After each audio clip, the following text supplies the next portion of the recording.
பிரியமான கர்த்தருடைய அன்பு பிள்ளைகளை, இந்த அருமையான காலை வேளையில் மீண்டும் உங்களை நான் கர்த்தருக்குள்ளாக வாழ்த்துகிறேன். கர்த்தர் தாமே உங்களை ஆசீர்வதிப்பாராக.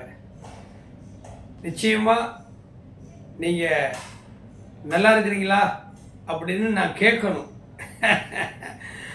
ஒருத்தர் நல்லா இருக்கிறீங்களா, சாப்பிட்டீங்களா அப்படின்னு கேட்கறதுனால நம்முடைய தலையில் இருக்கிற கிரீடம் இறங்கி போகுதா, இல்லை வாய்க்குள்ள முத்து இருந்து வாய் திறந்து ஒரு நலம் விசாரித்தா முத்து கொட்டிட போதா, இல்லை என் பாக்கெட்டில் இருக்கிற பணத்தை தான் நீங்கள் எடுத்துக்க போகிறீங்களா? இல்லை.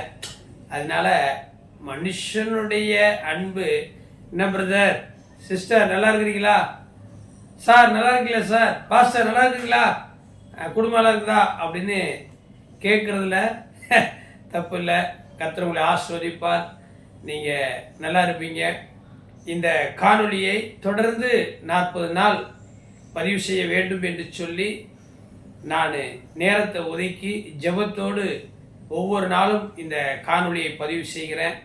இன்றைக்கு 40 நாட்கள் அதிகாலை ஆராதனை மற்றும் உபவாச ஜெபத்தில் இன்றைக்கு 9வது நாளாக இந்த காணொளி தேவனுடைய சமூகத்திலிருந்து உங்களுக்காக பதிவு செய்யப்படுகிறது. பிரியமான தேவனுடைய பிள்ளைகளே, நாம் யாருடைய சாயலாக இருக்கிறோம்? வானத்தையும் பூமியும் படைத்த தேவன் தம்முடைய சாயலில் ஏதேன் தோட்டத்தில் முதல் மனிதனாகிய ஆதாமை படைத்தார் என்று நமக்கு வேதம் போதிக்கிறது. அதாவது ஆதியாகமம் 1ஆம் அதிகாரத்தில் 26வது வசனத்தில் இப்படி சொல்லுது, பின்பு தேவன் தமது சாயலாகவும் நமது ரூபத்தின்படியேயும் மனுஷனை உண்டாக்குவோமாக என்று யோசிக்கிறார். 27வது வசனத்தில் தேவன் தம்முடைய சாயலாக மனுஷனை அவர் சிருஷ்டித்தார் என்று வேதத்தில் எழுதப்பட்டிருக்கிறது. ஆக நீங்களும் நானும் தேவனுடைய சாயலாக இருக்கிறோம் என்பது தெளிவாய் இந்த வேத வசனத்தின் மூலமாக நாம் அறிந்திருக்கிறோம். சரி, நம்முடைய இரட்சகர் நம்மை பாவத்திலிருந்து, சாபத்திலிருந்து, வியாதியிலிருந்து, வறுமை, பிரச்சனை, போராட்டங்கள், சோன்சோ இவை எல்லா இடர்கள் பாடுகளிலிருந்து நம்மளை விடுதலாக்கி நம்மளை போஷித்து இன்றைக்கும் நம்மளை ஒரு நல்ல நிலைமையில் வைத்திருக்கிறார். உங்களை நல்ல நிலைமையில் வச்சிருக்கிறார். உங்களில் பலர் ஊழியராக இருக்கிறீங்க, மிஷினரியாக இருக்கிறீங்க, விசுவாசியாக இருக்கிறீங்க, இந்த தேசத்தில் மிக உயர்ந்த போலீஸ் அதிகாரியாக இருக்கிறீங்க, நீதிபதியாக இருக்கிறீங்க, வக்கீலாக இருக்கிறீங்க, இன்ஜினியராக இருக்கிறீங்க, விமானம் ஓட்டுக்கிறீங்க, இல்லை கப்பல் ஓட்டுக்கிறீங்க, மிகப்பெரிய அறிவாளிகளாக இருக்கிறீங்க. அப்போ இப்படி இவ்வளத்தையும் செஞ்சார்ல நம்முடைய இரட்சக பெருமான் இயேசு கிறிஸ்து. அவரு என்ன சாயலில் இருந்தார் இல்லை, அது வேதம் நமக்கு சொல்லுகிறத நம்ம பார்க்கல. இயேசு கிறிஸ்து என்ன சாயல்? நான் தேவனுடைய சாயல். இந்த காணொலியை பார்த்து கொண்டிருக்கிற நீங்கள் தேவனுடைய சாயல். நம்முடைய இரட்சகர் இயேசு கிறிஸ்து என்ன சாயல் இருந்தார்? அவருடைய ரூபம் யார் மாதிரி இருந்துச்சு? அவருடைய முக தோற்றம் யார் மாதிரி இருந்துச்சு? ஒரு குழந்தைய போய் பார்க்கும்போது அப்படியே அப்பா மாதிரியவே இருக்கிறான் பாரு, மூக்கு, கண்ணு பாரு அவங்க மாமா மாதிரியவே இருக்குது சொல்றல.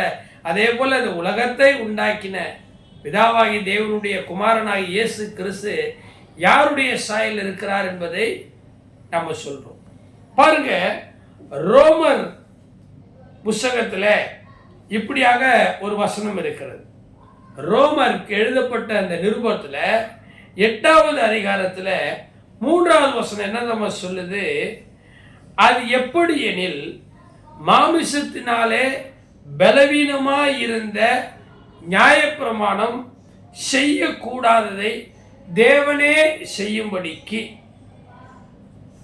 தம்முடைய குமாரனை பாவத்தின் சாயலாகவும் பாவத்தை போக்கும் பலியாகவும் அனுப்பி மாமிசத்திலே பாவத்தை அக்கினிக்குள்ளாக தீர்த்தார்.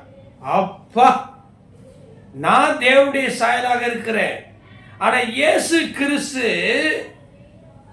எப்படிப்பட்ட சாயலாக இருக்கிறார் அப்படின்னா, பாவ மாமிசத்தின் சாயல். இயேசு கிறிஸ்துவ எப்படி பார்க்கிறாங்களா? பாவ மாமிசத்தின் சாயல். புரியல இல்ல? ஆண்டவராக இயேசு கிறிஸ்து பறிக்கப்படுகிற கடைசி சத்துரு மரணம். அந்த மரணம் எதனால வருது? பாவத்தின் சம்பளம் மரணம். அப்போ அந்த பாவத்தை ஜெயிக்கணும், பாவத்தை அழிக்கணும், பாவத்தை மேற்கொள்ளணும்னா நம்ம என்ன செய்யணும்? அங்க ஒரு மரணம் சம்பவிக்க வேண்டும். இப்படி சொல்றேன் பாருங்களேன். ஒரு கண்ணாடி பாட்டில் இருக்குது. அந்த கண்ணாடி பாட்டில் இருக்குது இல்லையா, அதுக்குள்ள ஒரு பயங்கரமான விஷம் நிறைந்த ஒரு பாம்பு அடைக்கப்பட்டுச்சு. இப்போ இந்த பாம்பை நாம கொல்லணும். இந்த பாம்பை உயிரோட விட்டா மக்களை கடிச்சிடும், மக்கள்லாம் செத்துருவாங்க.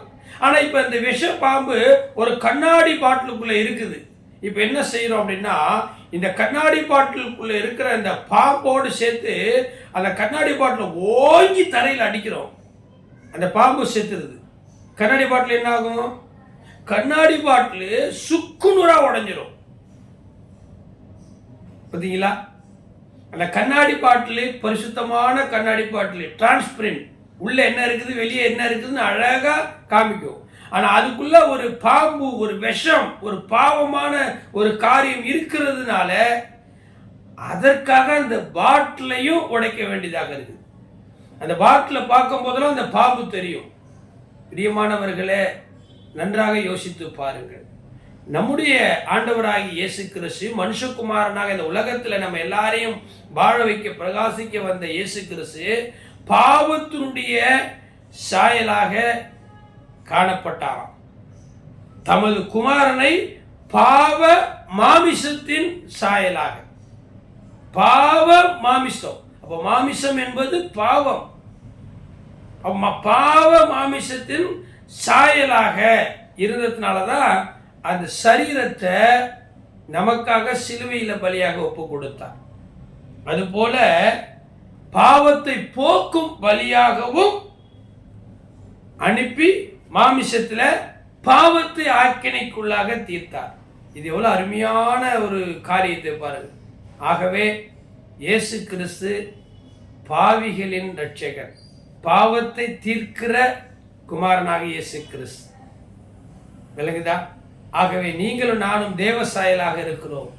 நம்மை ரட்சித்த ஆண்டவராக இயேசு கிறிஸ்து பாவ மாமிசத்தின் சாயலாகவும் பாவத்தை போக்கும் பலியாகவும் இந்த உலகத்தில் 33 ஆண்டுகள் வாழ்ந்தார் என்பதுதான் மெய். இந்த மெய்ப்பொருளை கண்ட உங்களை இந்த நாளில் மனதார வாழ்த்துகிறேன். கர்த்தர் உங்களை ஆசீர்வதிப்பாராக. ஆமென். God bless you. கர்த்தர் உங்களோடு கூட இருப்பார். நாளைக்கு மீண்டும் சந்திப்போம்.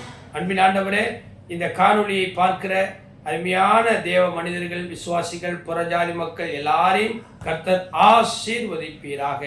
பாவ மாமிசத்தின் சாயலாகவும் பாவத்தை போக்கும் பலியாகவும் வந்துரித்த இரட்சக பெருமானாகிய உம்மை குறித்து இந்த காணொளி மூலமாய் சொல்லியிருக்கிறேன். என் ஆண்டவரே, இதை கேட்கிற ஒவ்வொருவரையும் ஆசீர்வதியும். ஒருவேளை பாவத்தின் சம்பளம் மரணமாக இருந்தாலும் அந்த பாவத்தை மன்னிக்கிற பாவ பரிகாரியாகிய நீர் எங்க எல்லாருடைய பாவத்தை, எங்க தேசத்தினுடைய பாவத்தை மன்னித்து எங்களுக்கு மனம் இறங்கும். இயேசுவின் நாமத்தினாலே செபிக்கிறோம் நல்ல பிதாவே. ஆமென். கர்த்தர் உங்களை ஆசீர்வதிப்பார். மீண்டும் நாளைக்கு சந்திப்போம். பை.